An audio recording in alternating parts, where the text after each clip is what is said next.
Intelligence డీజీని EC పరిధి నుంచి మినహాయిస్తూ రాష్ట్ర ప్రభుత్వం ఉత్తర్వులు జారీ చేసింది. ఇక పూర్తి సమాచారాన్ని మా ప్రతినిధి కృష్ణ అడిగి తెలుసుకుందాం. కృష్ణ, ఈసీ పరిధి నుంచి ఇంటెలిజెన్స్ డీజీని మినహాయిస్తూ ప్రభుత్వం ఇచ్చిన ఉత్తర్వుల సారాంశం ఏంటి?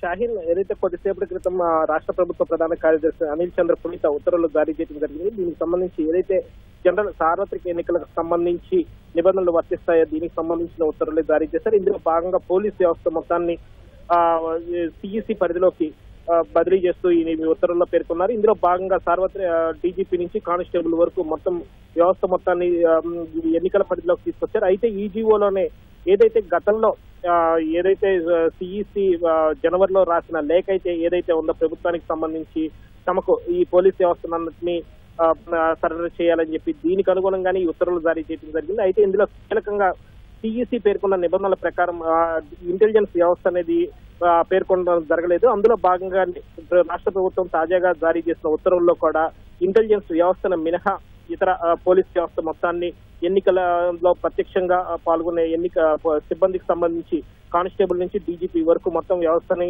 కూడా సిఈసి పరిధిలోకి తీసుకెళ్తూ ఉత్తర్వులు జారీ చేశారు. ఏదైతే తాజా ఈసీ నిబంధనల మేరకే ఇది తాజా ఉత్తర్వులు ఇచ్చామని చెప్పి ప్రభుత్వం వర్గం చేస్తుంది. ఏదైతే సిఈసి తాజా ఆదేశాలతో ప్రభుత్వ జీవోకు ప్రాధాన్యత సంప్రదించుకుందని చెప్తోంది. ఏదైతే సార్వత్రిక ఎన్నికల దృష్ట్యా డీజీపీ సహా మొత్తం ఉన్న పోలీస్ యంత్రాంగానికి సంబంధించి ఉత్తర్వులు జారీ చేశారు. ఇందులో ఇంటెలిజెన్స్ వ్యవస్థను పేర్కొనకపోవటం నిన్న ఏదైతే CEC intelligence DG AB Venkateswara Rao బదిలీ చేస్తూ ఉత్తర్వులు జారీ చేస్తుందో దానికి విరుద్ధంగా రాష్ట్ర ప్రభుత్వం ఈ జీవో జారీ చేసినట్లుగా తెలుస్తోంది. ఏదైతే ఒకంత రాష్ట్ర ప్రభుత్వం సిఈసి తీసుకున్న నిర్ణయం పట్ల ఎదురుదాడి కోణంలోనే ముందుకు వెళ్తున్నట్లుగా దీన్ని బట్టి అర్థమవుతుంది. అయితే దీనికి సంబంధించి ఇంకా ప్రస్తుతం కోర్టులో కూడా కోర్టు పరిధిలో ఉన్నందున తదుపరి ఉత్తర్వులు వచ్చాకే ఇంకా ఏ విధంగా ముందుకు వెళ్ళాలి ఏంటి అన్నది రాష్ట్ర ప్రభుత్వం ఆలోచనగా తెలుస్తోంది.